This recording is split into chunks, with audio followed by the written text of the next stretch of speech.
حضرت سیدنا زید بن اسلم رضی اللہ تعالیٰ عنہ فرماتے ہیں، میرے والد صاحب نے بتایا کہ ایک مرتبہ حضرت سیدنا عمر بن خطاب رضی اللہ تعالیٰ عنہ لوگوں کے درمیان جلوہ فرما تھے کہ اچانک ہمارے قریب سے ایک شخص گزرا جس نے اپنے بچے کو کندھوں پر بٹھا رکھا تھا۔ حضرت سیدنا عمر بن خطاب رضی اللہ تعالیٰ عنہ نے جب ان باپ بیٹے کو دیکھا تو فرمایا، جتنی مشابہت ان دونوں میں پائی جا رہی ہے، میں نے آج تک ایسی مشابہت کسی اور میں نہیں دیکھی۔ یہ سن کر اس شخص نے عرض کی، اے امیر المومنین رضی اللہ تعالی عنہ، میرے اس بچے کا واقعہ اس سے بھی بہت عجیب و غریب ہے، کیونکہ اس کی ماں کے فوت ہونے کے بعد اس بچے کی ولادت ہوئی تھی۔ یہ سن کر امیر المومنین عمر بن خطاب رضی اللہ تعالی عنہ نے فرمایا، پھر پورا واقعہ بیان کرو۔ وہ شخص عرض کرنے لگا، اے امیر المومنین رضی اللہ تعالی عنہ، میں جہاد کے لیے جانے لگا تو اس کی والدہ حاملہ تھی۔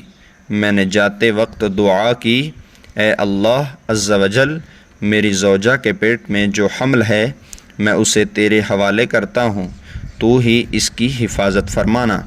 یہ دعا کر کے میں جہاد کے لیے روانہ ہو گیا۔ جب میں واپس آیا تو مجھے بتایا گیا کہ میری زوجہ کا انتقال ہو گیا ہے۔ مجھے بہت افسوس ہوا۔ ایک رات میں نے اپنے چچا زاد بھائی سے کہا، مجھے میری بیوی کی قبر پر لے چلو۔ چنانچہ ہم جنت البقیع میں پہنچے اور اس نے میری بیوی کی قبر کی نشاندہی کی۔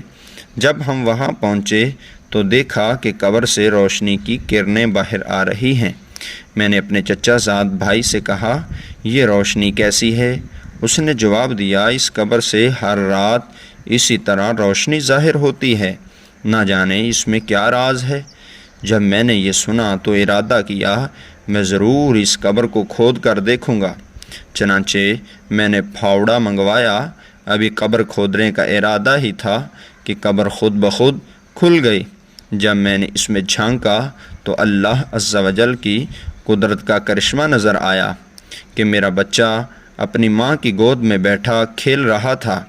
جب میں قبر میں سے اترا تو کسی ندا دینے والے نے ندا دی، تو نے جو امانت اللہ عز و جل کے پاس رکھی تھی وہ تجھے واپس کی جاتی ہے۔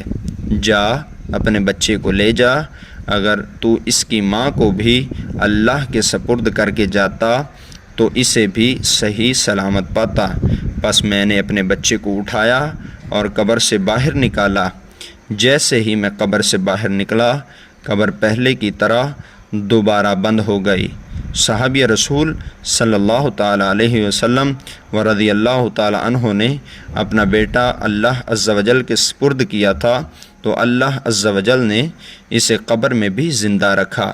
اے اللہ، ہم بھی اپنا ایمان تیرے سپرد کرتے ہیں، تو ہمارے ایمان کی حفاظت فرمانا اور ہمارا خاتمہ بالخیر فرمانا۔